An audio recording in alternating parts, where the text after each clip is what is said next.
welcome to the Eric Zane Show Podcast.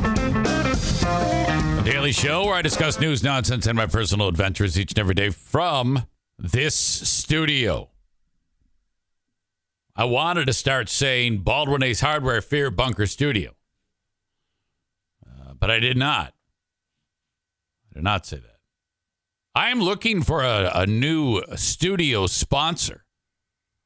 I would love to get somebody else in here. Hey, oh shit, where is my coffee? Well, we cannot have that. That is an absolute, it's here, but not here. I mean, it's like in the other room. Tyler says, let Kyle from Dumpster Divers know his business could now sponsor the studio. So I'm off to a terrible start because I need to have that coffee right in front of me, and I must have set it down somewhere. You ever do that? And then you're like, wait a minute, what the fuck? Where did it go? Don't go anywhere. I will be right back. You may have noticed that I am not moving that gingerly. I'm not like, oh, I better be careful on this leg. I am blown away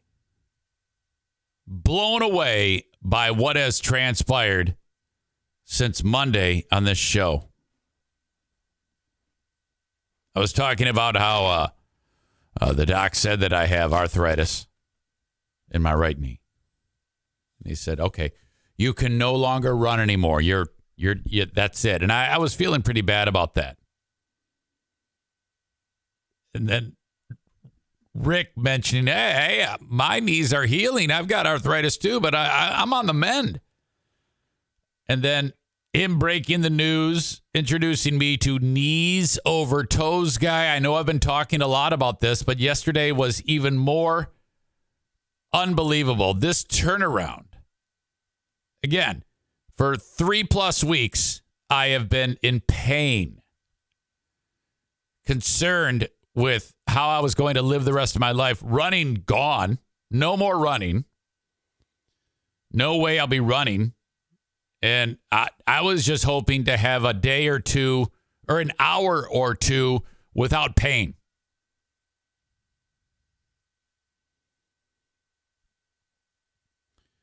Upon him tipping me off to this whole concept of your knees over your toes builds strength in spots that you didn't have before because of the positioning. And there's a whole litany of other exercises that go with it. But the basis of it is walking backwards,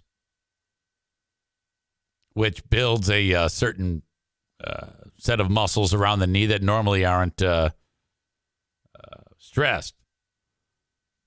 So one of the things the guy said was, all right, get on a treadmill and don't turn it on. And then force the belt backwards while it's like you're leaning, you're turned the opposite way.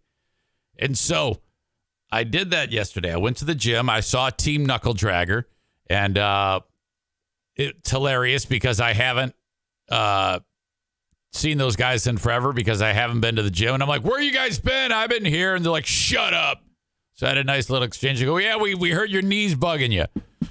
I go, yeah. So, but I think I've had a breakthrough. That's what I said. They go, what? So then I told them what I'm telling you right now, or was telling you. Then I got on that treadmill. This is the first time I've done this because all I've done around the house here is gone up and down the steps a few times backwards.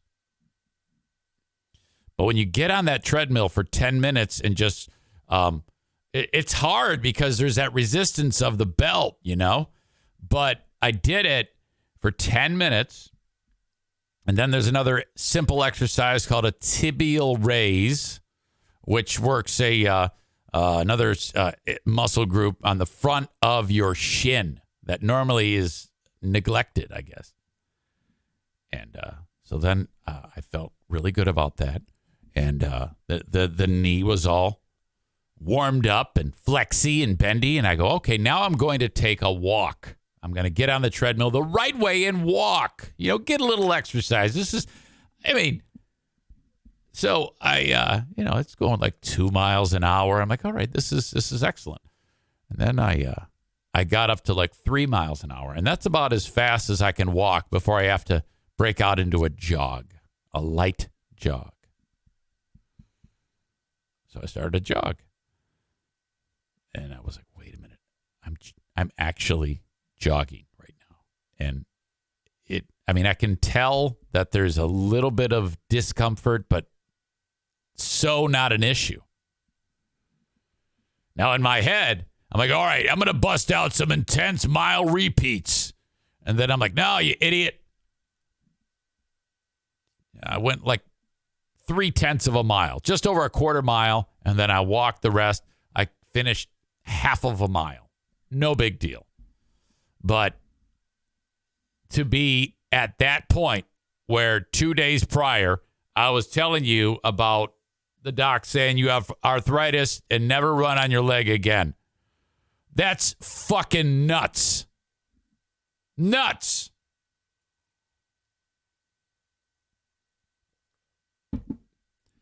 I immediately texted Rick and I go, dude, I just got done jogging. He goes, fucking A. I go, yes, it's absolutely working. So then I put a lot of stress on it yesterday by doing all this, and then come home, go nighty-night, wake up, and I feel better than I have in a month. Hopped right out of bed. It's healing. It is recovering. Can you believe that? Who knew? Ben Patrick, this dude, is, I'm telling you, this is, there's going to be people who detract and say terrible things about him. But for your old pal EZ right now, if I were to never have any more success with this, it would still be a success. It would still be a success.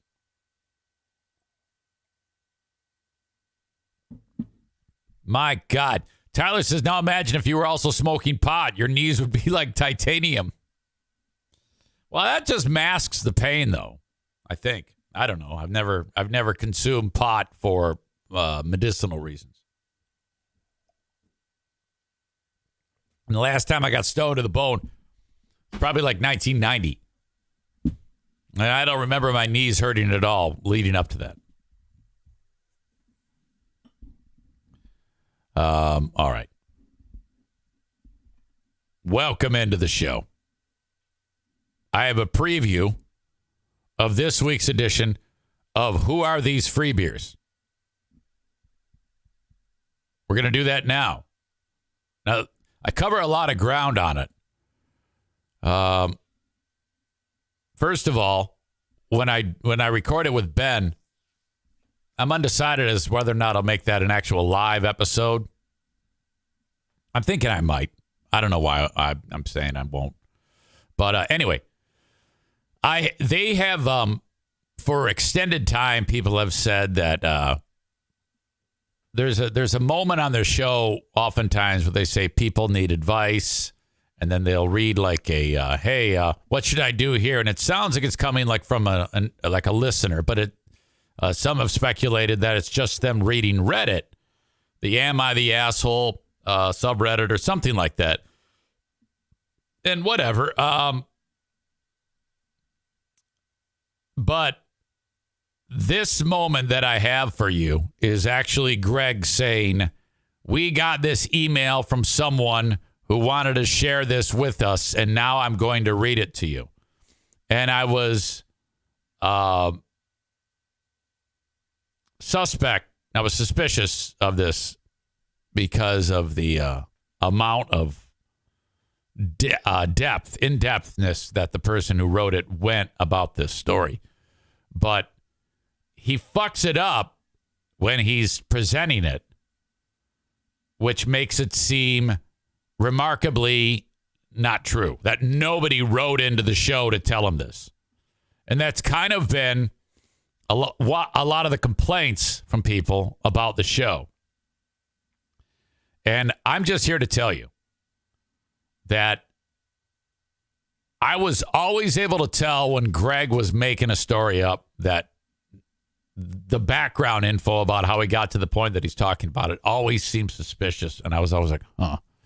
And I hated that.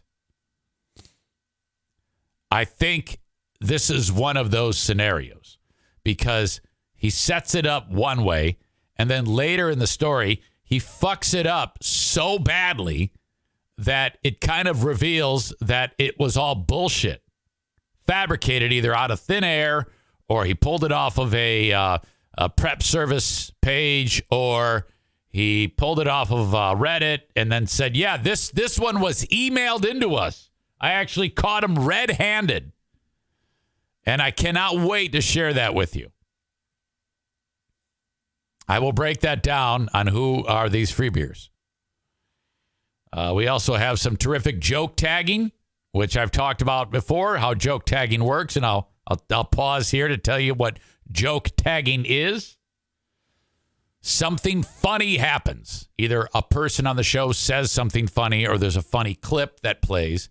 And rather than just letting the first person be funny with whatever it is they said or the clip be funny, the subsequent follow-up tagging of that moment, each one of those tags not nearly as funny as the first and, in a sense, watering down very badly the very first thing that actually was funny. That's what joke tagging is. And they are hands down the absolute crown princes of tagging. Some terrific tagging examples.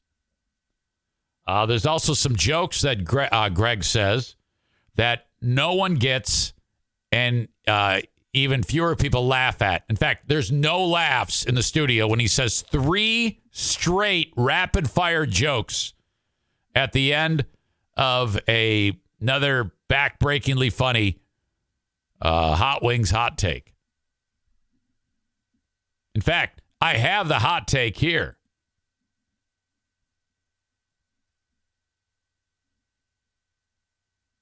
The hot take is, the moment on the show when Hot Wings says, hey, I'm Hot Wings and I got a hot take. And then it's anything but hot. There's nothing hot about the take. Now, you will notice if you listen to the show, and I encourage you to listen to it in addition to this, because I want you to hear things that are stupid, boring, and insipid, and then tip me off. A lot of the times I get the things that I want to make fun of on the Free Beer and Hot Wings Show subreddit. There was a segment about a ancient joke book, or at least that's what was being described. Somebody got their hands on an actual, or so they say, joke book from like hundreds of years ago.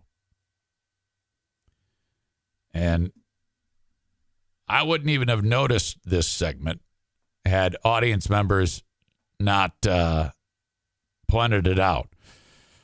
And my God. Now, Greg wasn't even there at the time. I think he was late or something like that. So it was just Hot Wing Steve and Kelly. And my, holy shit, was this terrible.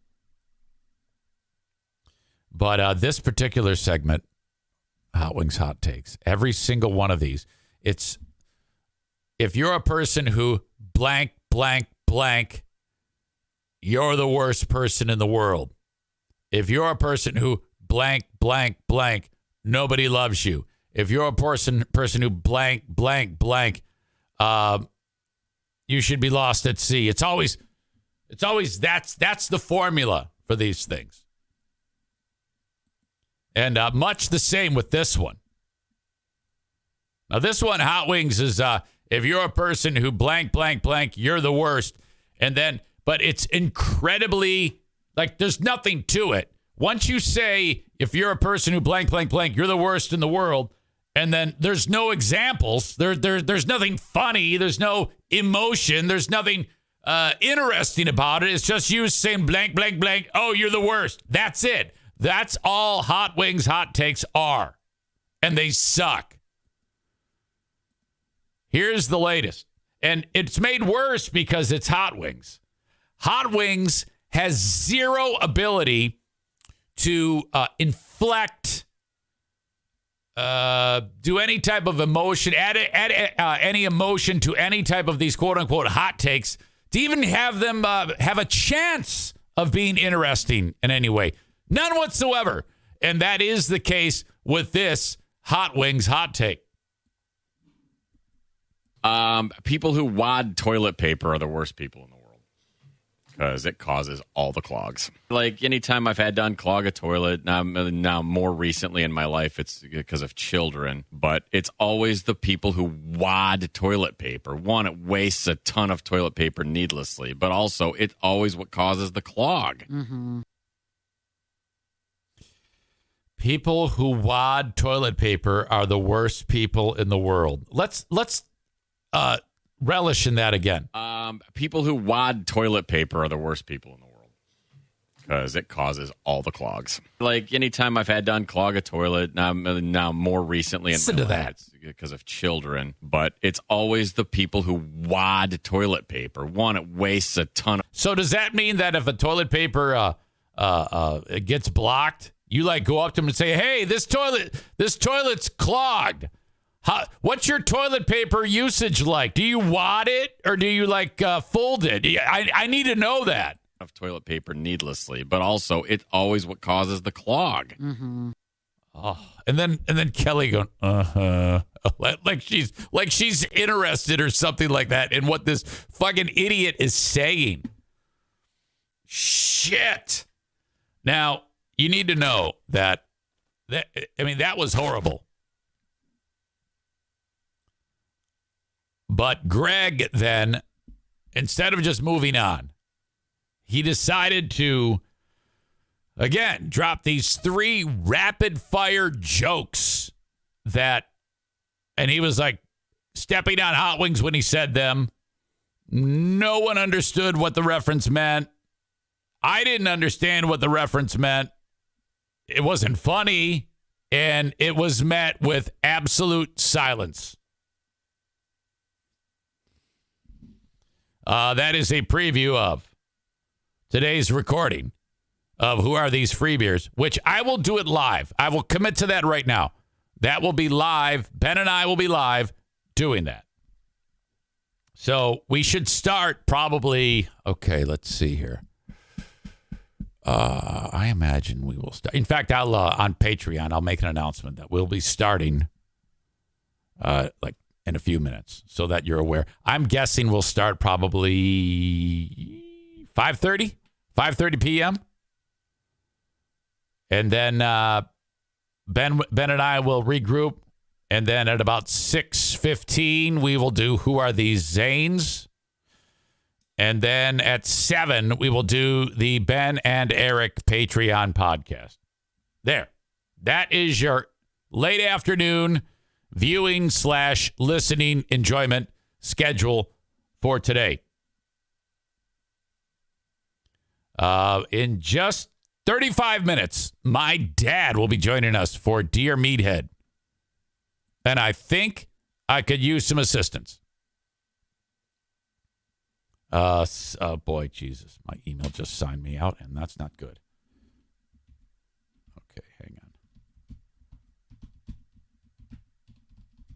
I hate when Gmail does that, like, out of the blue. Hey, let's sign you out. No, let's not. Just keep it signed in. It wouldn't be a big deal if I wasn't alone. Okay. All right. Eric at EricZaneShow.com. On the Shoreliners striping inbox. Mark sent one, and I may have one available on Facebook. But if you have a question for Dad, please send it along. Eric at EricZaneShow.com. He just loves this so much. Summer's weird because he's always outside. So whenever I want to, like, hey, Dad, don't forget about Dear Meathead, he's always, like, outside. So the phone goes to voicemail. I don't get a chance to talk to him. But otherwise, send it along. Eric at EricZaneShow.com. Video from the house yesterday. It was Darla. I'm going to share this one with you in case you missed it.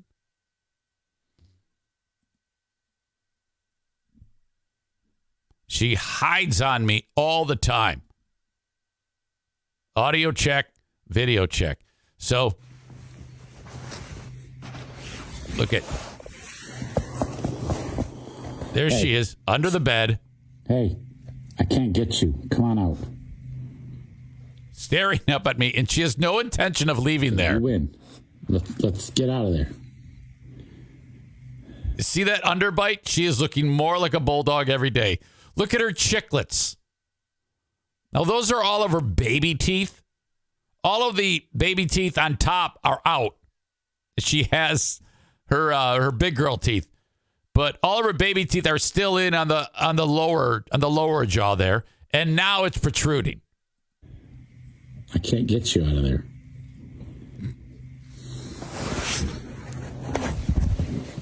And then we go under the bed. Come on. Let's go. Don't step on the shotgun. There's a freaking gun laying under the bed. Come on. Get out of there. Oh, she's just a riot. Oh, my God. Holy cow. Love her so much. Anyway, dear Meathead, Eric at EricZaneShow.com. Linda says she just wants some privacy and adorbs. All right. Off and rolling on this Wednesday edition of the Eric Zane Show podcast. If you're watching on Facebook, Twitter, and YouTube, I'm about to send you on your way.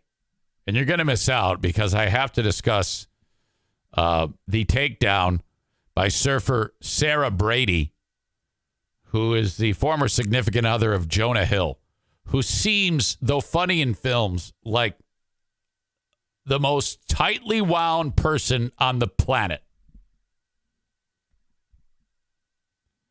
If you're watching on Facebook, Twitter, and YouTube, I'm going to send you on your way. You must get the rest of the show. If you want to watch it live only, the only way you can get the show live, the full entire show is on Twitch, twitch.tv/Eric Zane Live. Hit the follow button, and then also hit, you can subscribe, which means you will get no commercials during the show. All you have to do is link up your Amazon Prime account, and then that will allow that to happen. So twitch.tv/Eric Zane Live, or download the Twitch app and hit the follow button after you find Eric Zane Live. That is my page. So thank you to those on Facebook, Twitter, and YouTube. If you need the audio podcast, this show in its entirety for free, it's wherever you download shows. And, of course, on Patreon for free. Patreon.com/Eric Zane. I was talking about the Who Are These Free Beers show, the Who Are These Zanes show, all that shit. That is available for you free for 7 days. Patreon.com/Eric Zane. Right now is a great time to do it because of those shows happening tonight. I have 3 shows tonight. Who Are These Free Beers? Who Are These Zanes? The Ben and Eric Patreon podcast. You get a great idea how it works.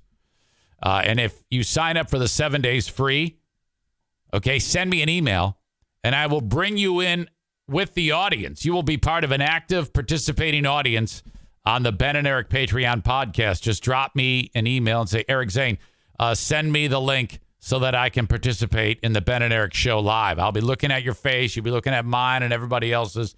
And it's a hoot. You'll love it. I'm telling you. It's a lot of fun. And you get it all for free. Patreon.com/Eric Zane. It's 7 days. And if you go 1 second over 7 days, I'm going to charge you. But you can cancel it at any time before the 7 days ends. And then you're not charged anything. So what the hell, you know? Patreon.com/Eric Zane. I had a couple people that signed up yesterday. Thank you to Joe Spalding out of Holland, Michigan, who is one of the leaders in the effort to get Ottawa Impact out. Well done, Joe.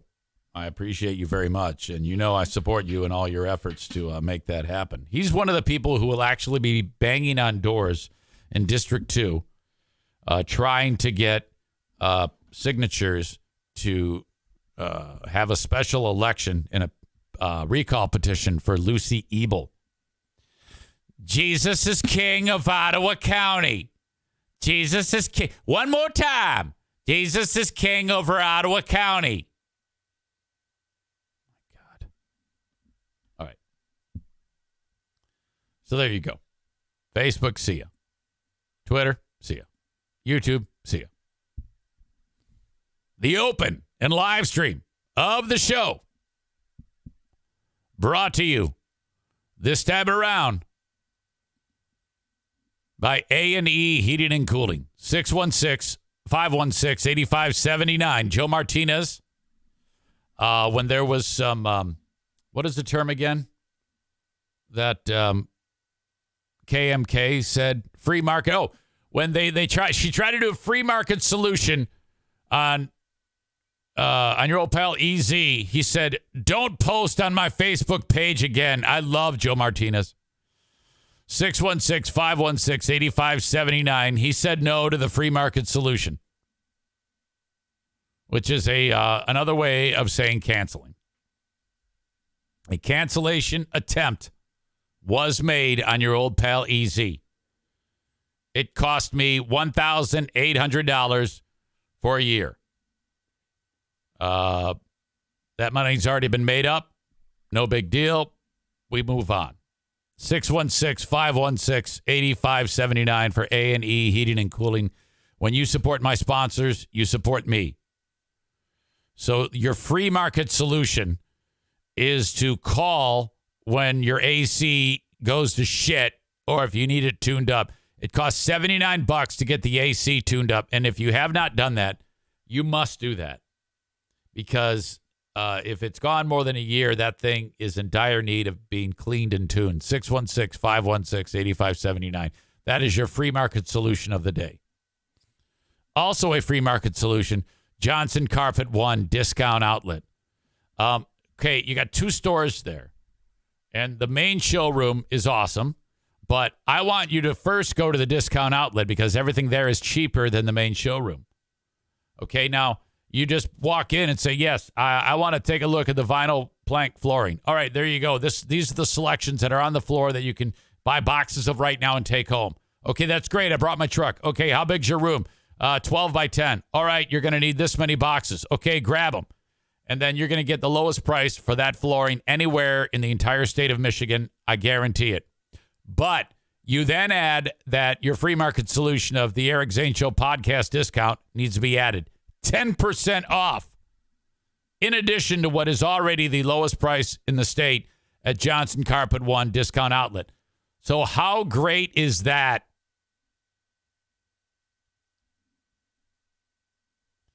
Linda says you can make up the $150 a month lost sponsorship on Patreon.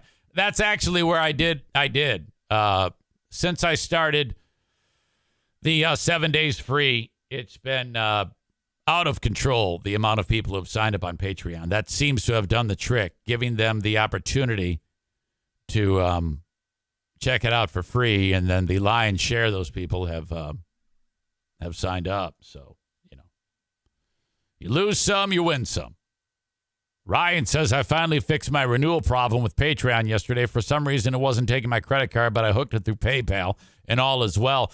I've heard that complaint many times from folks. And I don't know why that happens. That's a Patreon thing. I apologize if anybody has ever had a problem with Patreon. And some people, I don't want to give someone an opportunity to go, well, I guess it's just not working, so I won't sign up. Fuck, if I lose one or two, I know it. I feel it. So my goal is to keep adding content to Patreon so that you're like, well, no matter what, I have to be on there. I have to check out the shows on Patreon. And again, nobody gives you more. I mean, I put up so much shit on Patreon. It's all I do.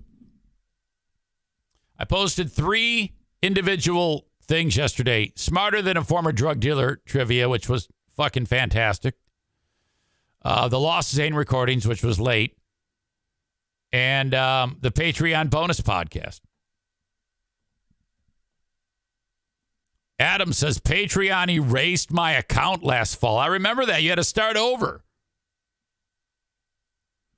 Ryan says, let's get you another hardware store to sponsor the Fear Bunker Studio. You can tell them no vag jokes directed toward children in the future when they're adults. That's not true. I still stand by that joke. That was a fucking great joke.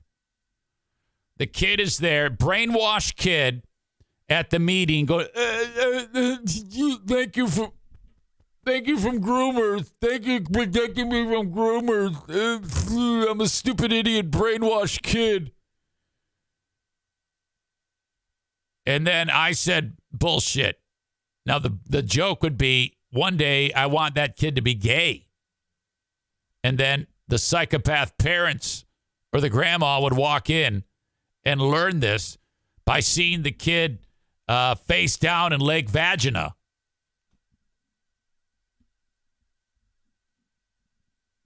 It was an awesome joke. Little crude, but who cares? This isn't fucking Romper Room. Linda suggests do the annual subscription, get the discount, and only pay once. Thank you for that, by the way. All right, that's enough fucking commercials for me. Enough.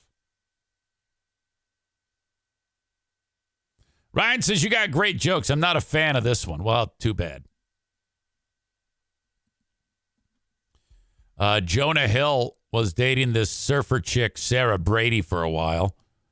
And then the relationship went south. Jonah found a new girl. And then they just had a baby. The new girl and Jonah Hill had a baby.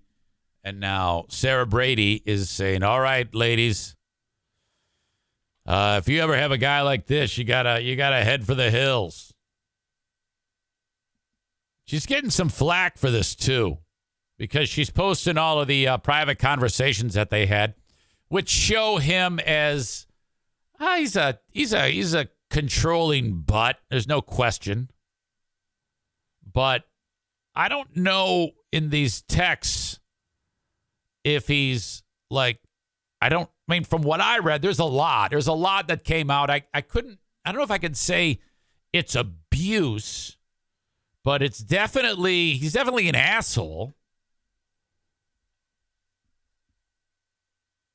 I don't know how this guy even, he lost a bunch of weight, but he looks fucking weird to me.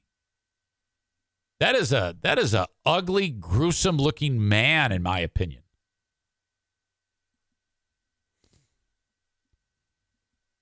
That's an odd looking couple, and they're both dressed the same here for whatever reason.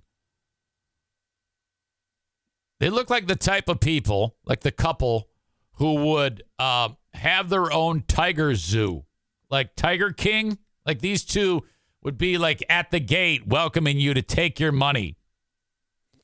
And then you get your arm eaten off by a tiger, and they're like, that's your fault. Hey, he's a weird dude. I think he looked more normal when he was a fat young slob. There was when there was a movie called This Is the End or something like that with Danny McBride, and it was a Josh Apatow movie, and he was in it, and there was a moment when he was doing like press for the damn thing, and someone asked him a question about a fart, and he got so fucking bummed out. It was like, Jesus Christ, dude, you're a comedic actor, or at least you are in this film. Why are you such a tightly wound fuck? I will say this.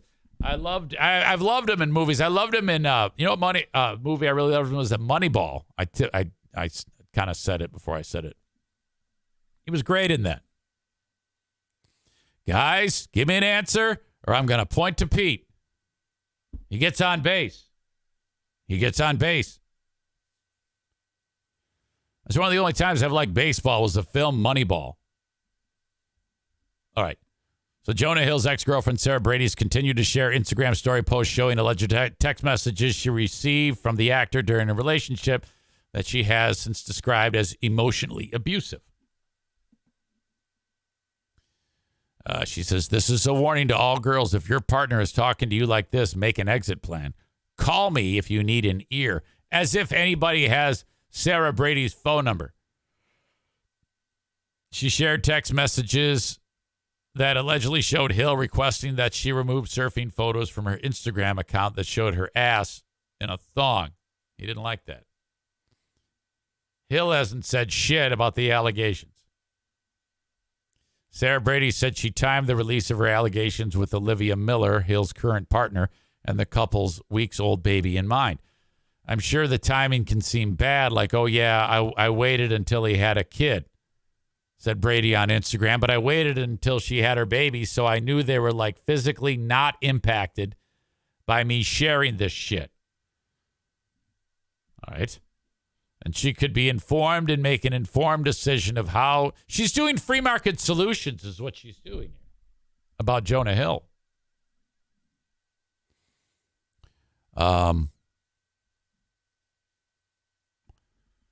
October 12th, 2021. Sarah had said to Jonah, I'm sorry I said that. I don't know what she's referencing. I had a couple beers and I'm just upset, feeling like we can't do surf social things. I guess that means hang out with her surfing pals without an uncomfortable situation arising that usually feels like my fault somehow. I feel you pull away and then the feeling of being defective creeps in. I think I'm not socially intelligent enough to meet your needs as a partner, and then I get frustrated and angry at myself and just want you to rip off the Band-Aid if I'm not good enough for you. In moments of conflict, my brain thinks you want to dump me because I'm not good enough for you and you're the GOAT. And you can do better and you will immediately once you end things with me. So that's her saying that. That's all pretty weird that she's calling him the GOAT. Jonah says, you're right. We can't do surf social things or develop trust until you consider me and make decisions that give regard to our relationship. I haven't been vulnerable as possible, or I have been vulnerable as possible, and I'm telling you, I'm needing you to step up to the plate, which you can. I'm sure of it. But these losers don't get your time if you want me. Straight up.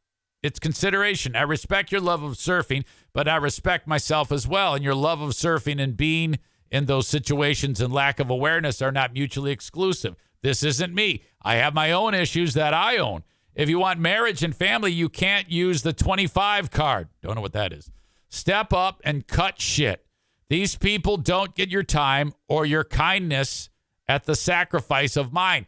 So Brady added in a postscript caption that by these people, he meant any friend of mine that he hadn't personally approved of. Jonah, respect however you want to live your life. You only get one. Sort of done with explaining myself. Sarah, 3 pictures removed. I haven't removed the video yet. It is my best surfing video. Would you feel better if the cover frame was different? Any more specific ones that bother you? Jonah, yes. The one that isn't your ass in a thong, please. She says it's not a thong, but okay. And Jonah says, and as far as other pictures of you in a bathing suit, surfing or not. Jonah, in response to not a thong, but okay. I'm done. There's tons, and I'm not going back. I'm not going back the past month. You want to argue, and I don't. Sarah says, you're done. What does that mean? He says, I'm just done over explaining myself. She then goes and removes all the posts from her page. Now, all right. She's in a career where she's constantly in a bathing suit. She's a surfer. Of course, there's going to be pictures in her on her feed where she's in a bathing suit. This is a perfect example of how tightly wound this fucking asshole is. I don't know how anybody finds him attractive physically, let alone any amount of time that you're with in this guy for a relationship. You get this type of assholishness. Jonah, December of 21. First of all, this one, it says, you don't seem to get it. After he says all the posts, she says all the posts I removed from my page, which seems sad to me, you know? Jonah says, good start. You don't seem to get it, but it's not my place to teach you. I've made my boundaries clear. You refuse to let go of some of them, and you've made that clear. And I hope it makes you happy. All right, I would say this. Now, I don't know. I haven't had a lot of experience in different types of relationships. Actually, I've only had one serious relationship. But at no point in the 35 years that I've been with my wife, I don't think I've ever once said a list of things that you can and can't do. Never. It's pretty much been a take it as it comes. And if something comes up, then there might be a conversation. But there hasn't been because we are America's power couple. But I kind of agree with the sentiment that if you're with a guy who gives you boundaries, you probably need to tell that guy to fucking go pound sand.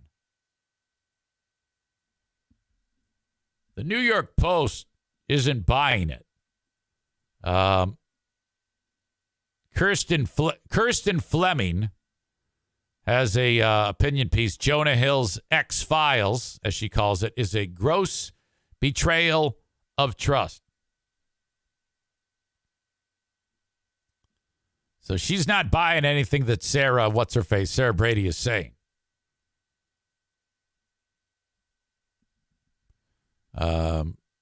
She wrote his texts, her Instagram posts, it all felt icky, but then it got worse. Brady either didn't get the reaction she wanted or the headlines hit her like heroin, sending her on a bender, and then she unloaded everything.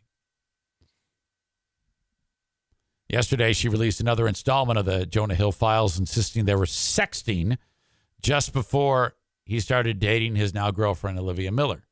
Okay. And Brady continued to unload on Instagram, including posted alleged screenshots of Hill saying her releasing intimate texts is a huge triggering violation for me and a breach of trust as a friend. In doing so, Brady not only made it clear that she was hurt because he had moved on to someone else, she also made me feel sympathy for Hill, the king of self-seriousness. Well, I don't know how this reporter for the Post sided with Jonah Hill here.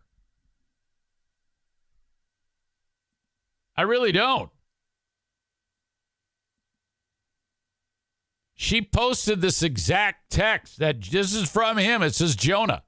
And he says to her in his boundary explanation, plain and simple, if you need surfing with men, boundaryless, inappropriate friendships with men, if you need to model, if you need to post pictures of yourself in a bathing suit, if you need to post sexual pictures, if you need friendships with women who are in unstable places, according to him, and from your wild recent past beyond getting a lunch or coffee or something respectful, then I am not the right partner for you.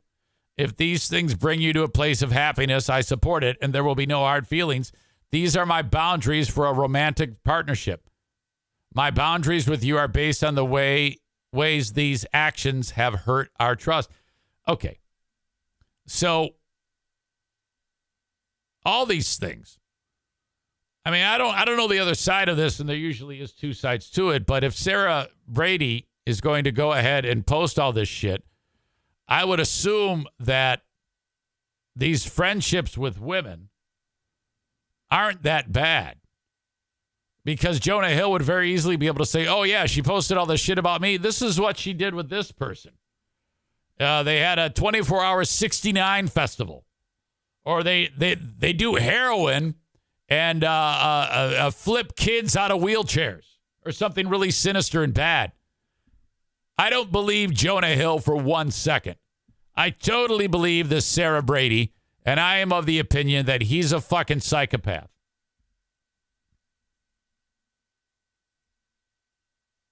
He's a fucking weirdo. But this reporter for the press, or for the New York Post, is like, oh, this is terrible by her. The interview that I was talking about the fart thing, this writer writes, I still giggle thinking of the fit that Jonah Hill threw during the 2013 Rolling Stone interview when he was asked, what kind of a farter are you? This guy asked Hill. At the time, he was with James Franco and Seth Rogen promoting This Is the End. The others rolled with the punches. And then Hill said, I'm not answering that dumb question. I'm not that kind of person. Being in a funny movie doesn't make me have to answer dumb questions. It has nothing to do with who I am. No wonder he's gained a reputation for being pretentious and humorless. I can't tell if this writer is being sarcastic. No, the writer writes Jonah Hill's X-Files is a gross betrayal of trust. So she's mad at Sarah Brady, but she's also saying that in the same article, like 10 paragraphs in, that he's pretentious and humorless, a cardinal sin in my book, she writes.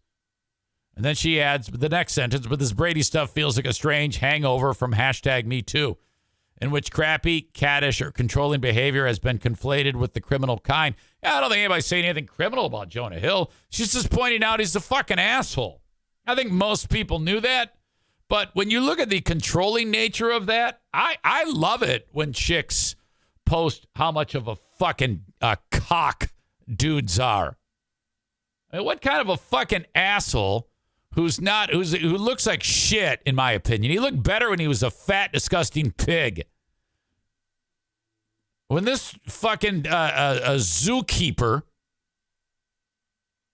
is so fucking serious, and she's like, you know what? Fuck this shit. I can't believe I wasted any time on this fucking asshole. I'm all for it. Let him have it. Fuck that guy. Wow, what an absolute mess. Ryan says he does give psychopathic vibes. Big Fraud Zane is always a tremendous judge of character, like that time he saved that girl from sex trafficking in a hotel. Hey, the cop told me it was better safe than sorry. The world needs more people like me in it.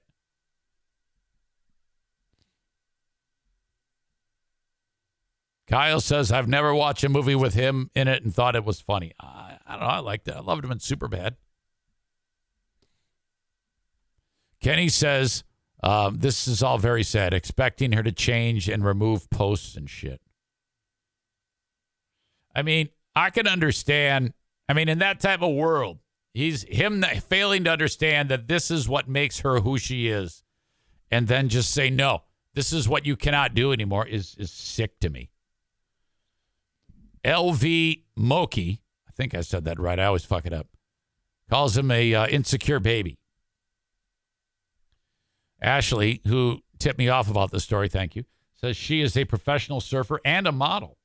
I forgot that part of it. She's a model, which is how he reached out to her in the first place.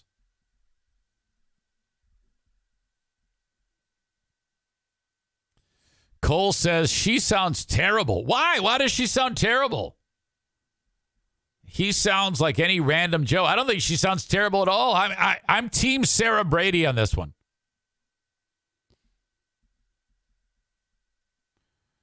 Let's see. 21 and 22 Jump Street are hilarious.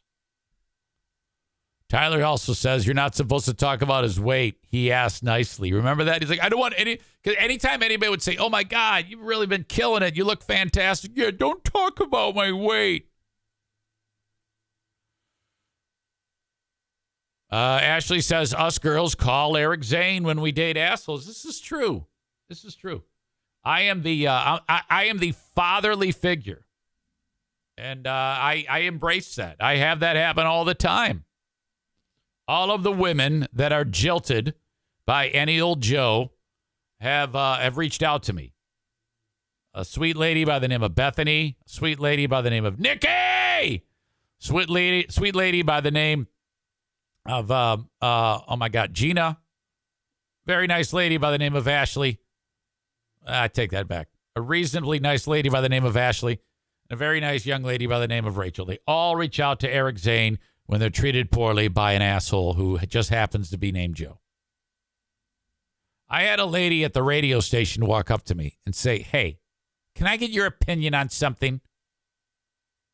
And I go, yeah, because I trust you. I trust your judgment. I go, okay, yeah, what is it?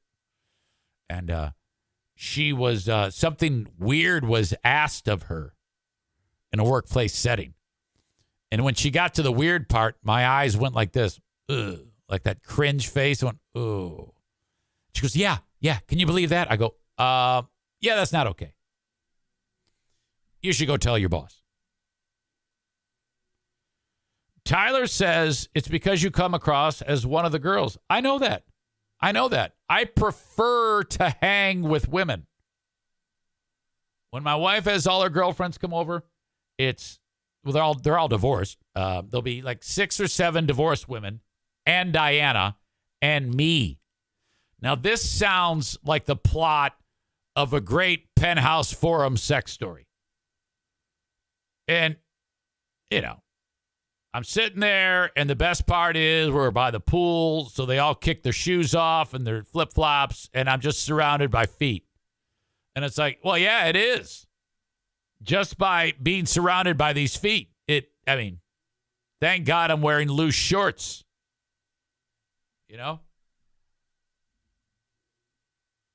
So anyway, I sit there with the girls, and then the ADHD kicks in, and I have to go wander around and pick up sticks. Kenny says, if a person has a beautiful woman as your significant other that likes to show herself off, you need to be proud of her and need to enjoy showing her off as well. If you can't do that, it shows how insecure you are. That's absolutely true. If you're so much of a fucking pussy that when she shows her body off and makes tons of money doing it, and you know that she's going to have a lot of eyes on her. It's going to make you be a good at what you do as being a significant other and support her. And she's going to say, oh, I got a dreamboat of a guy here. He doesn't get in my way when I'm posting my titty pics. Well, anyway, Jonah Hill is maturity level of about a 9-year-old. Okay? He looks like a goddamn Sasquatch. He looks like shit. His brain is mush. And he's probably, I hate to say this, but he's probably not going to live a long life. Because if you get wound up like shit like this, your stress level is through the roof about the stupidest shit. He's a control freak fuck. So he's a candidate for asshole of the day. And also the writer for the New York Post who said that she's siding with Jonah Hill. That would be Kirsten Fleming is a nominee for asshole of the day. All right. I got to get my dad in here, but I got to go tinkle. So hang on. If you have a question for Dad, I don't even know if I have any. Let me double check here. Nathan sent one again. Thank you. Joe Pellerito got involved. Rob, Blue State Rob. If you have any more, send them along. Eric at ericzaneshow.com. I need to go tinkle. And I will be back. Can't get over the fact that I'm virtually pain-free. It's just, that's shocking to me. Every step I take, every step you take, I keep expecting to be in pain, and it doesn't hurt. It doesn't hurt.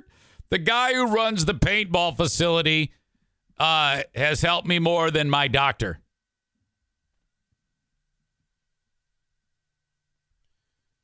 I'll be watching you.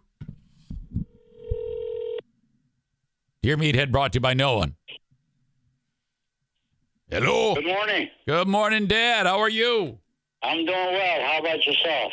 Oh, not bad. You up and around today? No, I just got up. You slept in a little, huh? Yeah, I did. Were you able to have your coffee? No. Oh, no. Hey, do you want me to call you back so you can get your coffee in you? No, this is fine, honey. Oh, how's it going? Doing good. Yeah? Yeah. It's have you been hanging out outside, picking up the leaves, pulling up the dandelions? Not today. Yesterday I did. No, you didn't. I You did. went visiting yesterday. We went visiting yesterday, but I haven't done no leaf picking today. Oh. I just got out. Yeah, I know it. So where did you go yesterday, Dad? Where was that? My girlfriend. Joanne's girlfriend's house. Oh, was that Vi? No. Joyce. Joyce. I love Joyce. I remember Joyce. That's my best friend. I know. Joanne, you've known her since you were like a little girl, right? No, since we worked together. I've known her about 52 years. Okay. So Hey, you got to listen to this story about what she's got, this Joyce. She's got a puppy that is totally blind And deaf. and deaf. Oh my God. And has diabetes. And she has diabetes. Oh man. So It's a precious, precious animal, I'll tell you. She walks, bangs against the wall, walks, everything. She can't see at all. the dog's running into the wall? She don't run, she walks. She feels with her nose. She feels with her nose that, oh, that's a wall. I got to quit. It hits that wall. Oh. I mean, I just feel bad for that thing. I can't help it. I just hug her up and love her up. Uh-huh. That's all you can do, you know? I mean, the Oh, dog. my God. Okay. It's a little schnauzer. Holy cow. Is it like super old? No. No, that's a healthy-looking, beautiful coat of hair on her, but And she lost a kidney. she lost a kidney. My God, a dog's not, it's just skin and bones. Yeah, No, it's not. It's beautiful.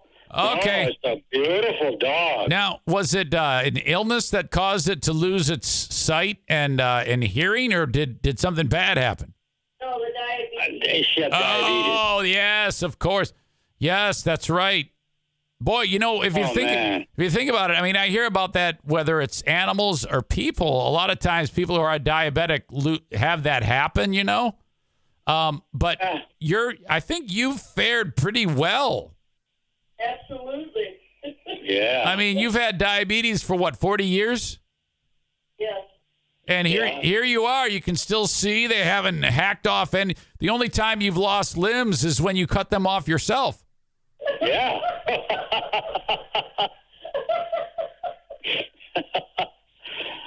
Oh, hey. I'm doing real good. I'm great. I dig dirt, shovel snow, and Oh, shit. Yeah, I tell you what. Yeah, I would say that you've kind of beat the odds, you know? yep. So that's Well, awesome. As an old saying says, God's watching me over me, so he's doing a good job. So my pal Josh here, he wants to know if you could like kind of scan your memory banks about fun, enjoyable times with your boys. Can you? What do you? know what? Yeah. It's a strange question because I never thought about that. I really didn't. I know what you had with the trailer. What did I do? What do you mean, what did you do? When you took the trailer up north with the boys? Oh. Parked on the side of the road and had all kinds of trouble with the trailer. Oh, that must have been way back. I must have been like, I don't even know if I was born. Yeah, that was when your mama was still alive. And you were there. You were a baby. Oh, okay. Yeah. No, that doesn't sound like a good time. It sounds like there was some car trouble or something. Well, he didn't have a good time with your mother, but he had a good time with your boys. Well, you know, that's funny you mentioned that because that seemed to happen a lot. My mom was a handful. When my mom and dad were together, that was, oh boy, that was anything goes in that era. That was something else. Yeah, they had a hard time together, but it's too bad. It's good for me, but it was too bad for you. Yeah, absolutely. It all worked out. You know, she found Wally. She had a great life. But do you remember like a lot of the? I mean, when we would go up north, to me, that was when are when the best memories would happen when we go up north. Yeah. But you know what? I don't have too many recollections of those days. Well, you just can't remember Well, I don't remember. Typically, though, when we've talked, the more I bring it up, the more you remember. It comes to me. Yeah, like the time when you pole vaulted over the fire. Oh, yeah, I remember that. And Holy cow. Yeah, you see, and you were in your underwear when you did it. Oh, my God. Oh, was he? Yeah. I don't remember that. Maybe not. Maybe I'm. He had his blue jeans on. Oh. He felt tired. Yeah. Okay, that's right. You had your underwear on when you took off your clothes when we were snowmobiling, and you Yeah. and you had that. Got good memory. You had that leopard print underwear on. It was horrible. Holy cow. You remember all that? Yeah. And then you pole vaulted. You went running up to the fire. Yeah, I remember that. And you had a tree trunk, and you put it in the ground and went over the fire. Yep. That was a pretty big fire. I know it. The piece of wood broke and he fell in the fire. Yeah, he actually fell in the fire. I don't know how badly you were hurt. He wasn't hurt at all, but he should have been. I should have kicked him. I was like Bunny Rabbit, man. Oh my God! Say that was in your 40s. That was some of your wildest, the wildest things have ever We happened. had a lot of good time, though. You used to party like a rock star. Hey, party was the name of the game. Oh my God! Yeah, That's why I'm settled down now. Yeah. I did too much. Thank God. Thank God. You'd be dead. No, I had boys to raise. Oh yeah. Finally said, all right, that's enough. No, I'm with you. We had some. I mean, nowadays when we go up north, since we're all older now, a good time is just sitting there telling Sit down and relax. And talking. and yeah. But back then, I mean, it was if it was all about drinking and doing stupid stuff. Oh God. I don't know what made me do that. The drinking or just my personality? You always wanted to go over the fire pit. Yeah. Hey, I remember I'm that. Here. I'm doing good. I'm doing well. I got wonderful boys. Yeah. Hey, they're all business people. Well, some of us. Yeah. You are. I don't know about that. Nathan has an interesting question. It's more of like he wants to see if you have the ability to do something. He says, "Dear Meathead, can you kiss your own elbow?" Yeah. I think he wants you to try to kiss your elbow. I'm going to do it right now. Okay. Hold on. No, I can't. I see. I can't. Yeah. I'm about 4 inches. Yeah. 3 inches away from it. I'm trying it too at the same time, and I don't think it's possible. How can you do that? I don't know. I guess you can't. I can kiss my butt, but I can't kiss my elbow. I don't think you can. I don't think you can. Holy cow. All right. I have another question. It hurts. Dear Meathead, my wife is starting a new job. What can I tell her to not be stressed out? He's trying to keep his wife from stressing out about the new job. What do you think that guy should tell his wife? Don't tell her nothing. Just hug her and love her. Yeah, keep it simple. Keep it simple. Just love her up. If she's down with it and all that, just hug her and love her. What if she's like, all right, it's too much. I'm having hot flashes. Get away from me. No. You can't be doing that. Okay. You just got to understand and feel for her. Dad, I've been having some knee pain in one of my knees. Do you have any exercises to keep my knees strong that you could, any ideas to strengthen my knees? Well, that's not the point right now. You got to find out why it hurts. Yeah, I think I found out. Why? The doc said he suspects that I have some form of arthritis. That's very possible. Yeah. Getting older. I'm not getting younger. And so, But exercises, simple exercises, bend down and all that while you're sitting down. I sit and teeter-totter on my knees. CBD oil. And then what is that? CBD oil. CBD? Mm-hmm. Use CBD oil. Uh-huh. So you said CBD oil and ride a teeter-totter? No, teeter-totter. I'm sitting here on the couch. Yeah. And I kept kicking my legs up. Oh, okay. I thought you wanted me to go to a playground or something. No. Exercise, just sitting down. Dad, if you could think back to your education years, do you remember a favorite teacher who was just like, I mean, you might not remember their name, but you remember. Mrs. Murphy? Oh, really? You remember the name of the teacher? Yeah. I was her pet. Wow. Now, was this here in Michigan? Yes, it was. Okay, yeah, I would doubt there'd be a Mrs. Murphy in Iran. But No. Okay. Oh, we don't have no. Are you kidding? I got kicked out of school for jumping, right. kicking a punched Yeah, that's teacher right. and jumped out of the window and went. And I didn't go to school for 5. I get up and get my lunch and all that, and back I'd go sit on the woods till some time, which I knew was time to get out of school and go for lunch. Right.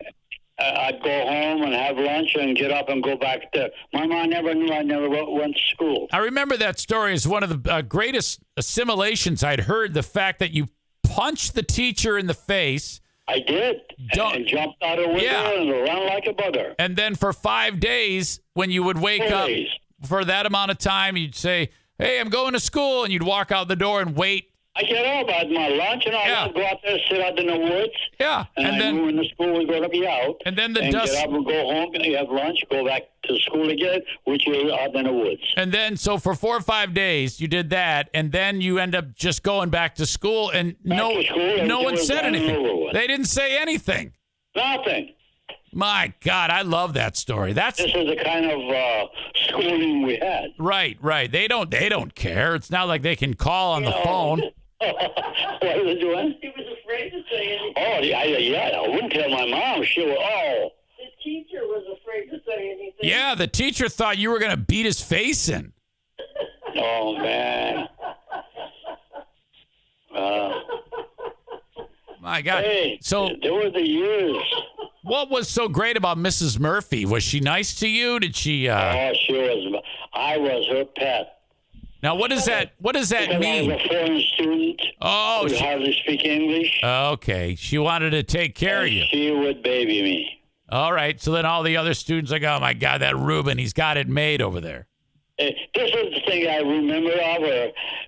When I did all the stupid things and all that, not purposely and all that, she would say, why, Ruben, that's what she would do. Do you think maybe she was sweet on you? Like she wanted to take you out for like coffee? No. No, nothing like that. She just cared for me. Yeah, okay. All right, gotcha. Let's see here. Rob has a question. And he writes, my friend is going to be my best man at my wedding. Okay. And he says he's also a pretty good guitar player. And his best man friend, has formed a band. The problem is what? Formed a band. You know, like guitar, drums. Okay. And one of the guys in the band who is the singer is not very good. He just can't sing. And Rob says, how do I tell him that the band lead singer stinks and the band has no chance of making it big? Or do I just continue to say, oh, yeah, it sounds great and leave it alone? Well, to not to say anything about it and keep going, the band is losing its effect, right? Well, if you don't say anything, I guess I can't predict what will happen. I have to say that the band is going to lose its effect on its own. On its own. Yeah.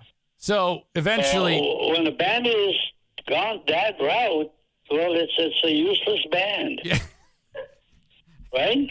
Yes. That is true. So either you're going to come right out and tell to the guy what's happening, or tolerate it and just lose the effect of your band. Yeah. I mean, why do you want to lose something because some person is not doing the job?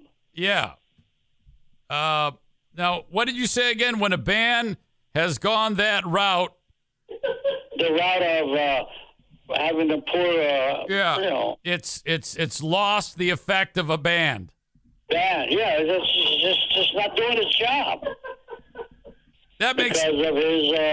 That is that is another very profound thing, and I think we need to honor or pay some special attention to that in its simplicity of when a band has gone that route, it's lost the effect of a band. Right, it's not, people are not interested in them. Right, so it's going to take care of itself. If the guy stinks and can't sing, eventually smaller and smaller crowds will watch, and then they'll realize. Oh, that's not good, though. That's not good for the band. Well, yeah, because it's lost. Get rid of it right away. Yes, it's lost its effect as a band, as you say. I think you ought to pull a guy aside and listen, this is what's happening. Okay. Can you correct yourself, or can you make it effective?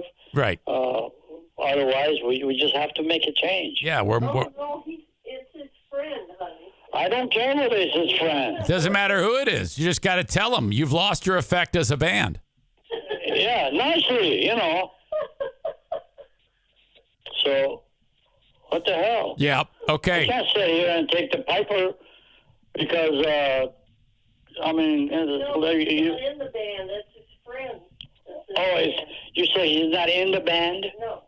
No, it's his friend is in the band. And what's he doing? Well, it's his friend is in the band, and he's pretty good, but the lead singer of the band stinks. So he wants. Well, yeah, whoever this is. Yeah, that guy needs, as you say, he can't stay here and take the piper. No, the whole band is taking the piper. Yeah, they're gonna have to do less piper taking. Yeah, I mean, you want your band to be right. You want it to hum. Sure. You want it to be good. You don't want to be taking the piper. I'm a firm believer that if something causing you grief, get rid of that grief by simply doing what I said. Gotcha. Instead of stand by every day, they take a beating. Next thing you know, you lost your band. Right. I think that hey, you know what? That applies to any line of work. Any line of work. Get rid of the grief, as you say. Yeah. John wants to say something. What? No, just the friend should say something. He loves to as a friendly conversation. Hey, listen, this is what's happening. Yeah. Can you correct yourself? Right. Or can you make it to meet our need? So let me see if I can put this into words here. Say, look, I love you, but this singer, he can't stay here and take the piper. Right. Yeah. And when... Oh, you guys are going to take the piper. Yeah, exactly. And then you say, like, when a band... You need to know that when a band has gone this route, you have lost the effect of a band. That's right. One thing I believed in life, if something is of a huge issue, don't just swallow it all the time. Excuse me. Take care of it by simply straight out. Don't swallow huge issues. Take care. No, I mean, don't say, "Oh, well, let it go." Yeah, I know. It's not gonna go. No, you gotta nip it in the bud, as they say. Right. And be kind. Don't just. No. Hey, get the hell out of here. Right. You gotta have some tact. Use human feeling. Right. Yeah. You don't want to crush their soul. You just want to say, hey, this is what I think. Yeah. I got you. As always, some wonderful things have been said on here. Everybody loves you guys. I can't say enough about that. I love you too, honey. You guys have a wonderful day, okay? Likewise. I wish you the same, honey. All right, Joanne, and I'll talk to you too. God bless. Hey, sweetheart. Okay. Okay, love you guys. Thank you so much. Bye-bye. All right, see ya. There you go. Wow. Another spectacular round of Dear Meathead. Aram says, what does this have to do with being the best man? Is the band playing at the wedding? I'm glad you brought that up because this is another example of Blue State Rob.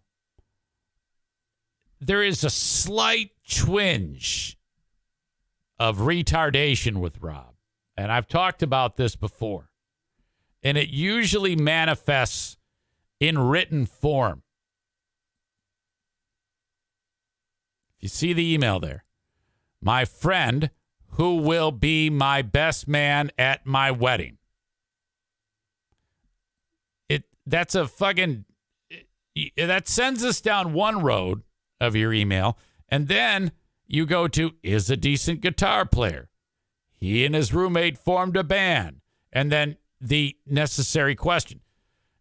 You could have just started this with, my friend is a decent guitar player. He and his roommates formed a band. Why the fuck do you need to put in here, my friend will be the best man at my wedding? And it's my fault. I've told myself that if you ever write into this show, I need to read it first and then edit it because of the retardation. It consumes you and you don't know how to write. You always put me in one direction and then take it the other direction. You do that with your subject lines, too. It could say something like, subject line, cookie laced with glass eaten by child. And then I go to the body of the email, and it will say, Air Force pilot ejects. You're like, what? Huh?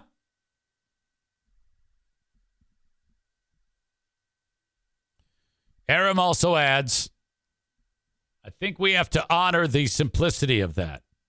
And it's written as a quote.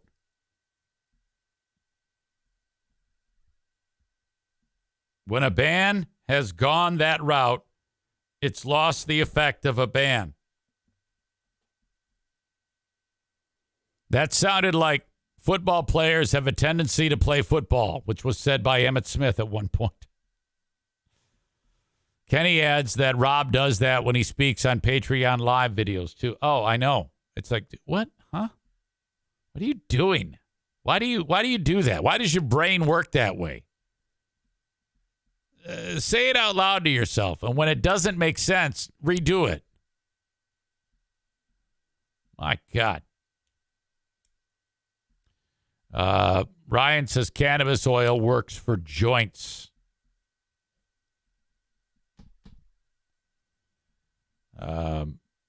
Ashley says, just as easy suspected, weed is everyone's solution.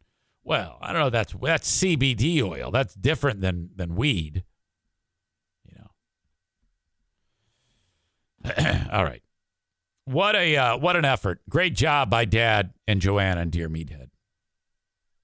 If you would like to sponsor Dear Meathead, and if you're not scared away by psychopaths who try to install free market solutions, you can reach out to me, Eric at EricZaneShow.com, and we can discuss you being the title sponsor for Dear Meathead.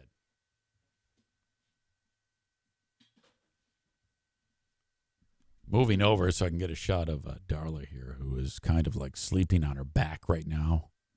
And like, that's cute. I always love it when the dogs sleep on their backs, put their little paws in the air. Fantastic. Okay. Dear Meathead never lets anybody down. I've yet to ever run into anybody who says, boy, Dear Meathead sucks.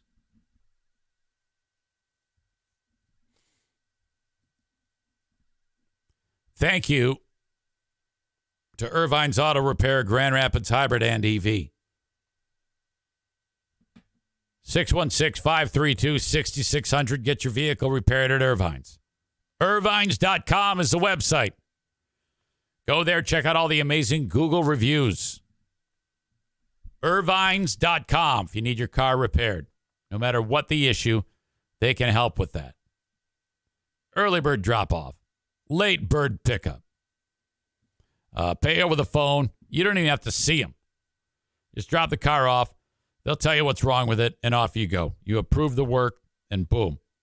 If you need a loaner car while your vehicle is being worked on, they have that option for you. No cost. 616-532-6600. That's no cost on the loaner cars. They are the absolute best. If you are in West Michigan, go see them. If you're on 44th Street, a few blocks east of 131, there's a street called Stafford. That is where they are. 616-532-6600. If you need a new car or a certified pre-owned, you go to Sarah Honda Granville. SERRA, SarahHondaGranville.com. In fact, I just had my pal Jimmy, Fast Jimmy Minima. His sister went over there and dealt with Brian Miller, or she interacted with Brian Miller. He's an amazingly articulate, awesome salesperson. And if you want a car, go see Brian.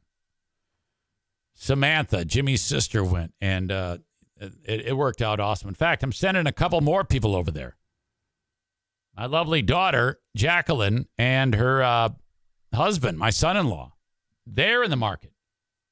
Head over to Sarah Honda Granville, meet with Brian Miller, and test drive a new car today. If Brian's busy with another customer, he'll pass you off to some of the other amazing people that are there. Please mention my name when you're buying a new car. You get the Eric Zane Show Podcast red carpet service and a deep discount on a brand new car. Not so much on certified pre-owned. Those prices are set. They aren't set on the new ones. So mention my name and you get the special Sarah Honda Eric Zane Show Podcast red carpet deep discount. You will not get that if you don't mention my name. Sarah Honda Granville. Then, of course, the Mario Flores Lakeshore team of Van Dyke Mortgage. Contrary to rumor, I have not lost my sponsors. Once again, I lost Baldwin Ace Hardware because I suspect that the guy who runs Baldwin Ace Hardware is of the political mindset of the people that I rip a new asshole. That's my theory. I did speak to him the other day, and at first he said, yeah, I saw the clip of you saying that joke about the kid. And I'm like, yeah, so what? That's one clip. Context matters. Did you watch the whole thing? Yeah. I don't know about that. I'm still annoyed by that. Anyway, Mario, he's not interested in any free market solutions of your old pal EZ. 231-332-6505. If you're anywhere in the U.S., reach out to Mario, and he will set you up with all of the 5-star service that you can possibly handle when it comes to getting a mortgage. First mortgage, 10th mortgage, refi, whatever it may be. 231-332-6505. Thank you to Mario. All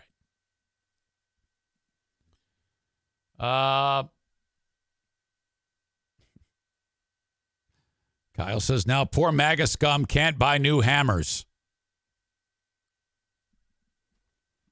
Ashley brings up the very powerful Eric Zane Show Podcast charm. Your charm is not working at Baldwin Ace Hardware. No.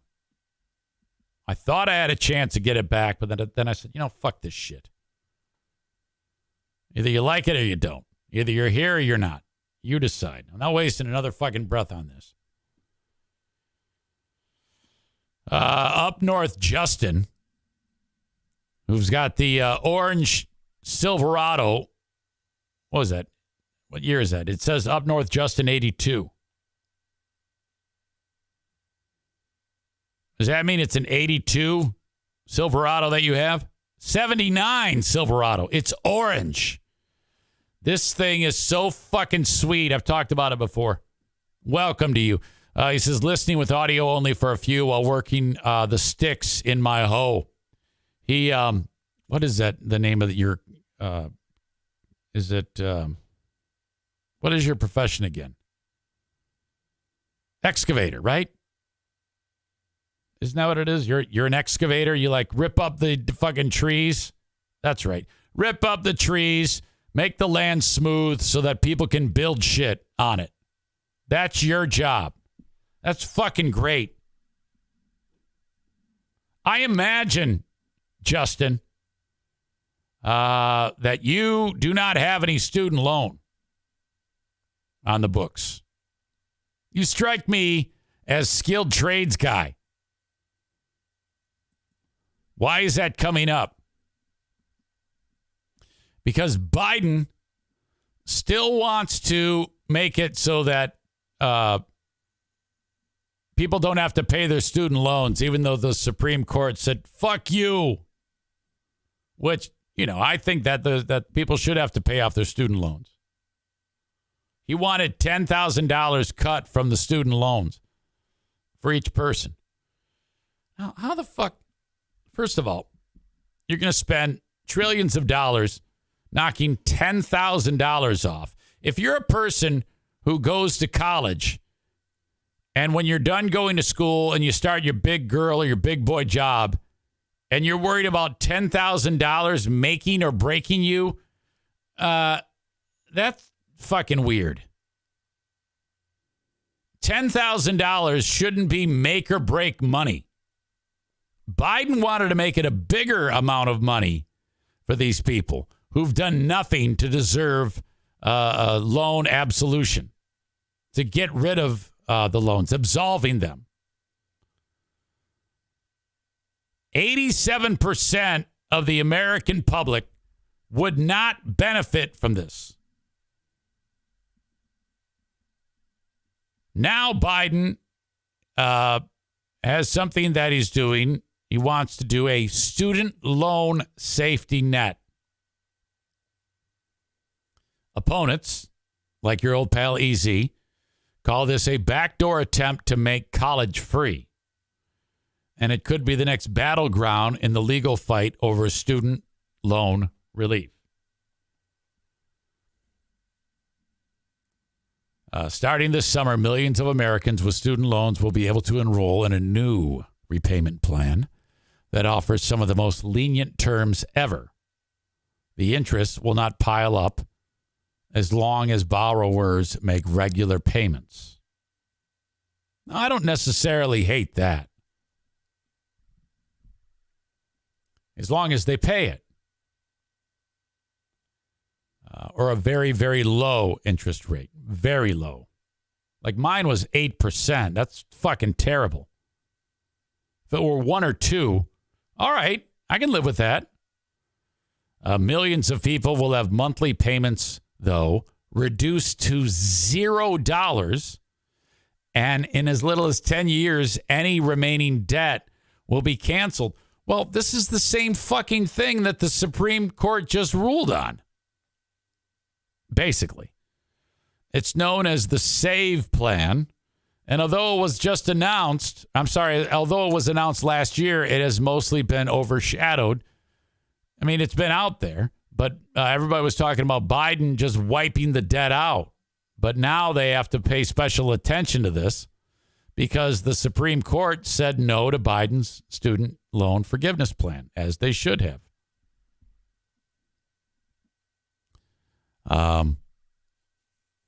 So the alternate approach to canceling the debt also shifted to a lesser-known initiative called, quote, the most affordable repayment plan ever.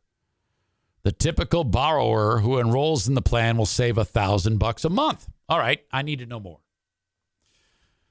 Republicans have fought against this, saying it oversteps the president's authority.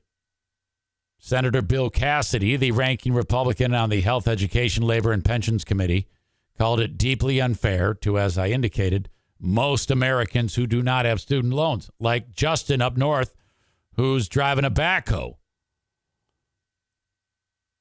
The Congressional Budget Office previously estimated over the next decade the plan would cost $230 billion, which would be even higher now than the forgiveness plan that was struck down.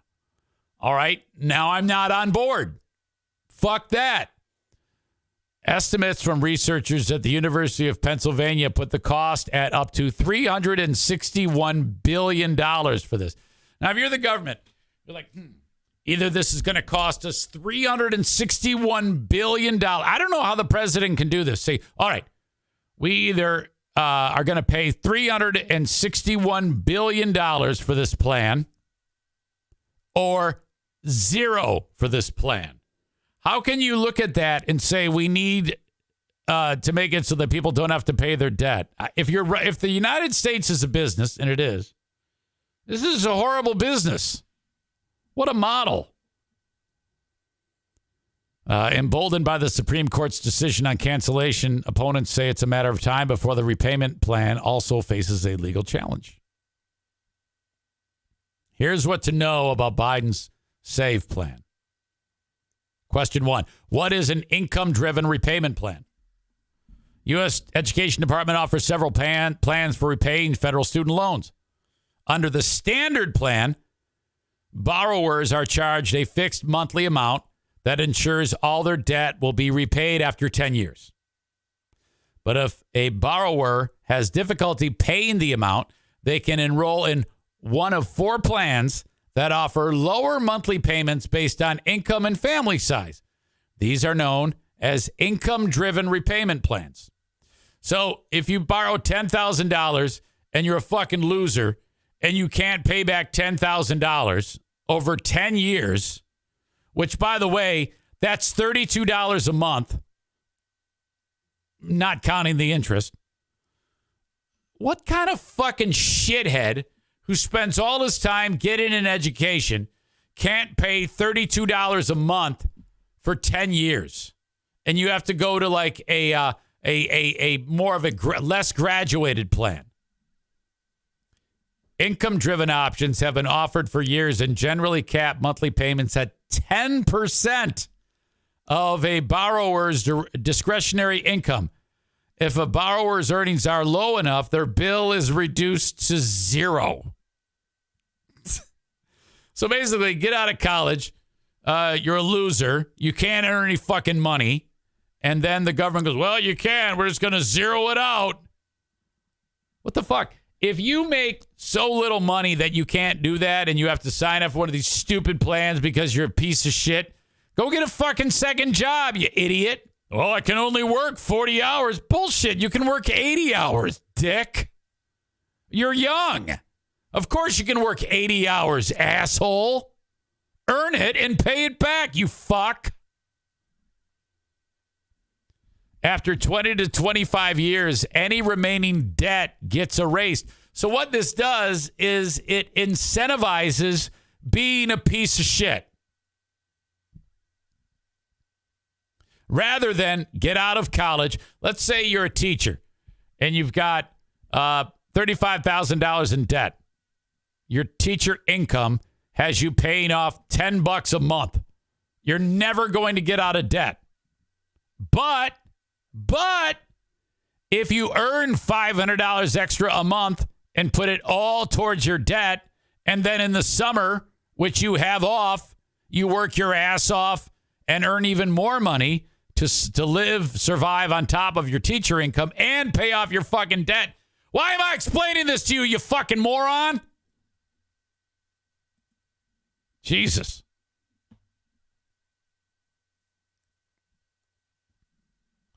Amanda has woken up from her slumber. Kenny says a good president would be more focused on something that benefits everyone, period. Then refers to him as stupid old man.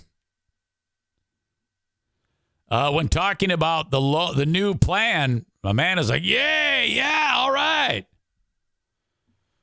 15.2 million people have student loan debt under $10,000. I think that was the point of the $10,000 forgiveness. Well, yeah, that's also the point of 15.2 million people paying $10,000. Corey says the price of colleges, though now has gotten way out of hand. I would go after the first instead of the dead. I would go after that first instead of the dead, and then the future debt will take care of itself. I don't know what the fuck you're talking about. Amanda says, didn't they strike down the plan because there was other shit attached to it? Adam says, let's see how many Republicans are in the pockets of the student loan companies. Savage Sack Lunch. The idea of charging interest for education loans seems predatory. I'm happy our president has given it some attention since it is setting a precedence for the future. Up North Justin says, I appreciate that, and I'm very flattered, Ashley, but also very married. Oh, this must be Ashley is feeling a little flirty. Is that what's going on here? Oh, yeah, she says Justin sounds hot. Oh, he is. He absolutely is. And then Justin says, well, I appreciate that, Ashley. I said athlete. Ashley. Amanda says plus interest. Amanda says, Corey, go to hell. My daughter's in art major, because Corey was making fun of art majors, but also a major in interior design and entrepreneurship so she can make her own business. Well, all right, but quit being a little sand get in your vagina there, Amanda. And then she says, not everybody can afford to pay for their kids' college. Well, of course not. Your daughter's going to pay for her college, as she should. You go to school with a loan, and then you get a big girl job, and then you pay it back. There is nothing wrong with that. IMKO says if every 15.2 million Americans paid their $10,000, that would amount to $152 billion. Corporations were bailed out to the tune of $4 trillion during COVID. So what's your point? Jimmy says, screw college. Open your own business. Tyler says tuition costs are outrageous nowadays and need to be regulated. There's no reason tuition should increase year after year. Interest is also ridiculous. Well, I mean, you got to understand a tuition increase may have something to do with paying your faculty, improvements to the university, things like that. It's not like everything stays the same. Those costs increase every year.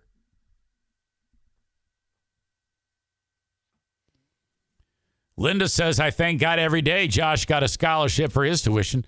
The COVID education he's received so far is subpar. All right. So you will be hard-pressed to find me ever supporting any of you losers who gets a student loan and then bitches about it. My God. Student loan? Good. Work harder. Pay your loan. Mediocrity Dave says, IMKO says the point is if you care about debt, why not focus on what will have a bigger impact? Mediocrity Dave says exactly. It's okay for us to bail out massive corporations with their top brass getting huge payouts, but God forbid we help those struggling with debt. Yeah, but you fucking idiots fail to realize when you bail out Ford Motor Company, do you have any idea how fantastic of an incentive the government has to do that? When you bail out a massive company like that, what that company pays in tax is off the charts. Not to mention all of the people that they employ. Fuck me. If all of those people were suddenly out of work because they couldn't get a government bailout, you realize what would happen to the tax base? You know how many people Ford employs? That's another fantastic example that sometimes a brilliant financial mind like me has to explain to you dipshits. My God. If you people want to turn to me for financial advice, you're always welcome to. And besides, what message is it saying to these entitled twats who finish school and go, oh, pay this for me for no good reason? Fuck you. You went to school. You pay it. How is that fair for fucking blue-collar, lunch pail, skilled trades Justin, who all he did was immediately entered the workforce after finishing high school and contributed to the tax base in a productive way, and then that money goes to some fucking brat who's finishing art school at CMU. Fuck off. Pay your debt, slob. Maybe you'll learn something about the way the world is, too. My God. Should have just deferred their loans until they were buried in it. That happened to me. I deferred. And then I was like, fuck, I gotta pay this off. I gotta fucking dig deep. I gotta do something.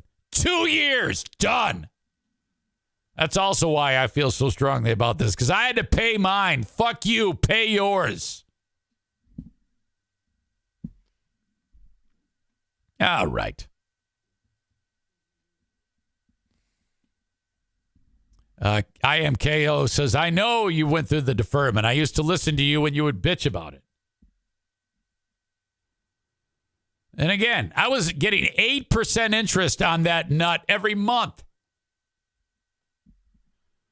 Up North Justin says exactly. And when their septic pump breaks and us no college guys show up to fix it. Corey says yours were probably a lot less than the average college debt, though, is nowadays. I paid off $90,000. I beg to differ. That was 25 years ago.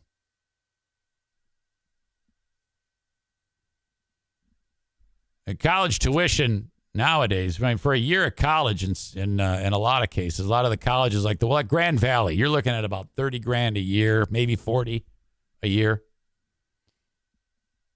So I argue that it was absolutely comparable. Adam says 90,000 was the principal. Well, what I paid was $90,000. I looked at it one day. I said, "Fuck, I got to get this down. $90,000." It was a fucking house payment. Adam says, for the record, I did pay off my student loans. I knew what I was getting into when I took the loans. I was playing devil's advocate to the GOP opposition. I know that. You don't have to explain yourself to me. I know you're not a dumbass.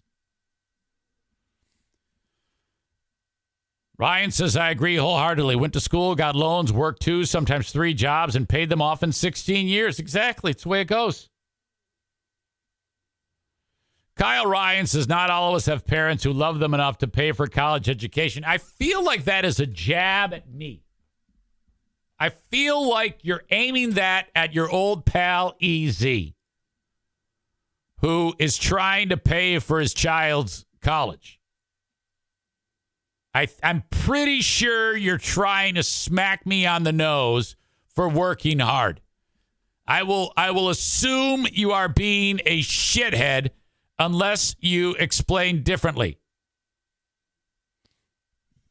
Amanda says, if Mariah did not have an income-driven base plan, she'd be having to pay $800 a month. Good. She should. $800 a month. Go earn it. What does she do with her time? She plays lesbian hockey. Less lesbian hockey and fucking daisy chains and more working at fucking Walgreens. Jesus. Corey's really got a problem with Amanda. Now he's making fun of Amanda's daughter's name. I like her name. Mariah. That's a great name.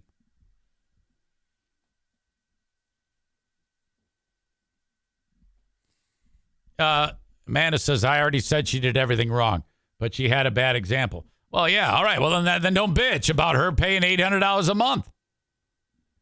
She can still fix it by getting off her ass and playing less hockey and earning more cash. Less money on batteries for vibrators. That joke fucked it all up. Jesus. People take advantage of the school loan programs. Everybody should pay it back, but without interest. We're investing in the future. No, they should pay back some interest. That's how the system works. That may keep you from taking as many loans. Now, that didn't stop me. Again, I took loans out. This is what I did to the system. Okay? When I was about 21, 22, I found out that by getting married, I am officially an independent student. When I go to apply for a student loan, the government does not look at my parents' income. And I was well aware of that. So I borrowed as much money as I could, and I bought a house. I needed a down payment on this house I wanted to buy. So I got all the fucking money I could, bought the house, and then that was it. And then that's how we survived. And we survived off that money while I was going to school for a degree that I didn't even use. And then I started in radio, and they said, all right, you got to pay us back. I was like, I'll just defer it. And I deferred it for like 4 years. And then I kept accruing the interest, so that increased that principal up to the $90,000 range. And then they said, all right, asshole, you're 30. Pay this off. And that put that plan. I didn't do it right either.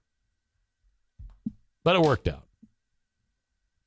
Kenny says 2 more years, I'll be debt-free. Now, that's great news. I love that because I worry about you.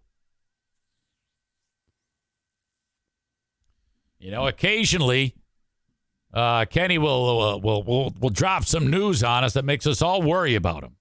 Keep at it. You're doing an awesome job. I appreciate you for telling us that. Corey says, marry a Native American girl. Your kids will go to college for free. When Freeberg gave a speech in the style of EZ, he mentioned getting a house on student loans. I never knew that piece of the puzzle. Yeah, that's true. Ryan says, my first full-time gig in broadcasting was $26,500 a year. To my young brain, it seemed like I'd never pay off college, but hard work pays off. You're darn right. Were you hired by Stanton Tang, by the way? How about that guy? All right. On the Patreon today, you're going to see a kid. Something terrible happened to a kid in the baseball home run derby. That happened just the other night. Last night was the All-Star game. Who gives a fuck? The day before was the All-Star game. Something unbelievable happened in the home run derby. Also, you remember the story of Charles Manson? He died not that long ago in prison. Helter Skelter, Sharon Tate, fucking the Manson murders, Manson cult. One of the members of the Manson cult who helped kill people is free. Oh my God, we got to talk about this. There's some a local sex trafficker, some guy who worked at a Holland, Michigan school, and he was a what do you call it? Sanitation engineer, or what does KMK refer to herself as? What is the fancy term that she uses for janitor again? What does she call herself? It's not a sanitation engineer. Oh, it's a industrial hygienist. And now, seriously, for a living, she puts sawdust on puke at schools. She calls herself an industrial hygienist, which that term was invented. It's never been used before until she created that. She made it up out of thin air. Another industrial hygienist, this time at a school, was doing a little bit more than industrial hygiene.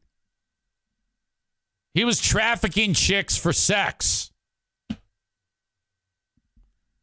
A 94-year-old grandma got tased. Holy fuck, this one's going to piss you off. That will be on today's Patreon. As always, I can always use the advertisers, especially when free market solutions are happening. If you would like to advertise on the Eric Zane Show podcast and put yourself in front of thousands of people each month, reach out to me, Eric at ericzaneshow.com. No pussies allowed. If you're an advertiser and you're a pussy, or you want to advertise and you're a pussy, don't bother calling.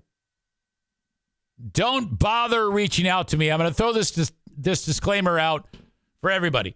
I say what I say, and if you're like, oh, it's too much. I can't do it. I'm worried about what people are going to say because you're political. Fuck you. Don't call. Eric at ericzaneshow.com, though. If you want to market whatever it is you do on the show, and that's how I make it work. You give me money, I talk about you. This audience buys what you're selling, and then that's it. That's how it works.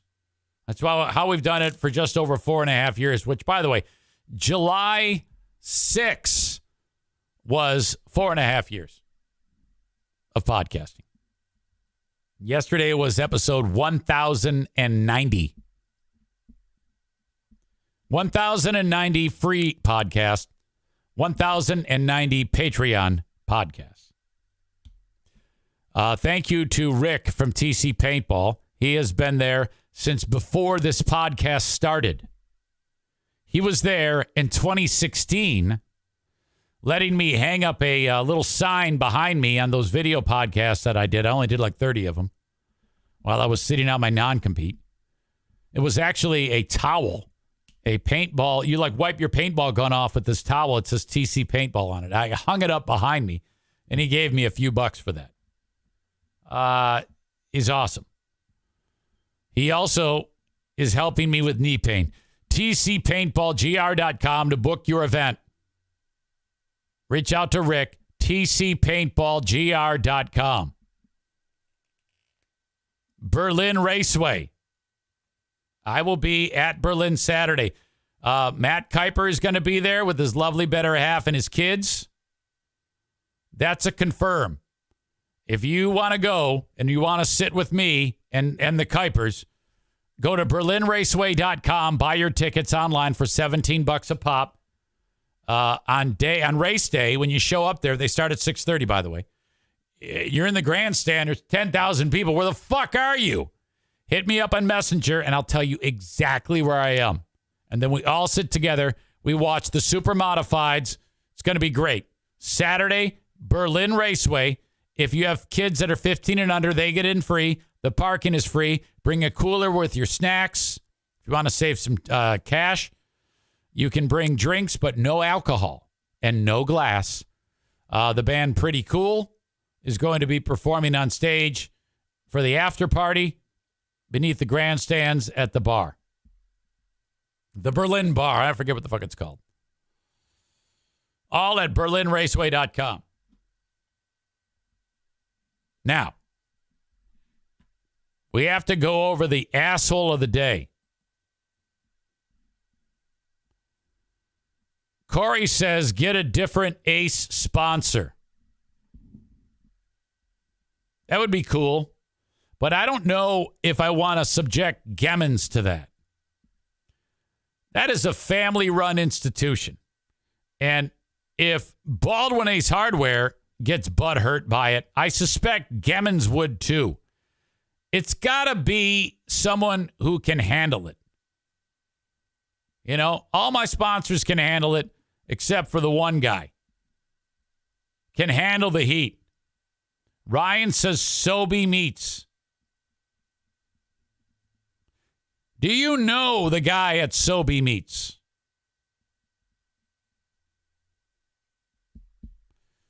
Corey is a troll. He says, asshole of the day, art majors. Kenny says, asshole of the day, Amanda, for telling Corey to go to hell. Oh, come on now. That's not going to stick.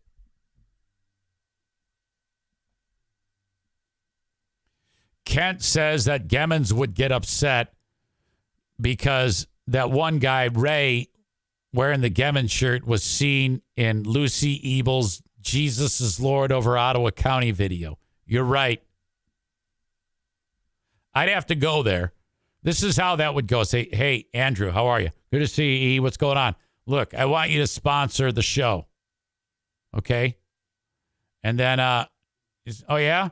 But you can't be a pussy. And you can't worry about offending these far-right pieces of shit. And he'd say, well, I'm out. Sir Bob of Oliver says, get E-Rock to convince Anthony to sponsor the studio. You can call it Compound East. Yeah, I don't know. I don't know about that. That's just fun.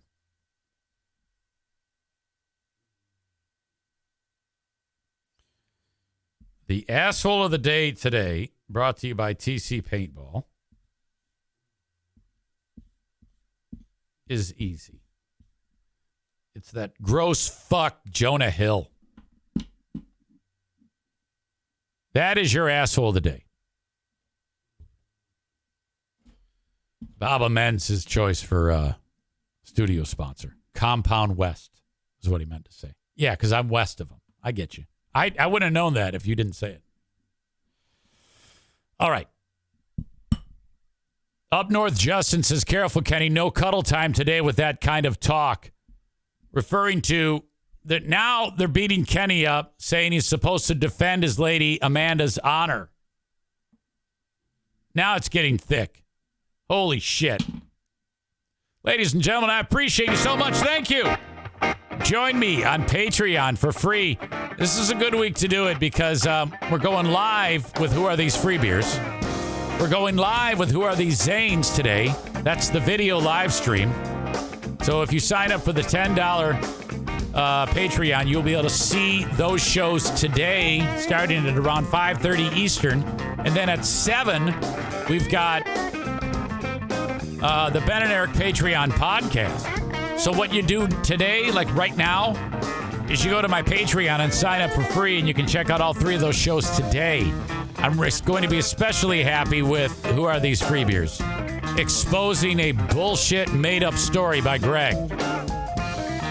Patreon.com/Eric Zane. That's Patreon. Patreon.com/Eric Zane. For now, that's it. Thank you for being here. Have a good one, folks.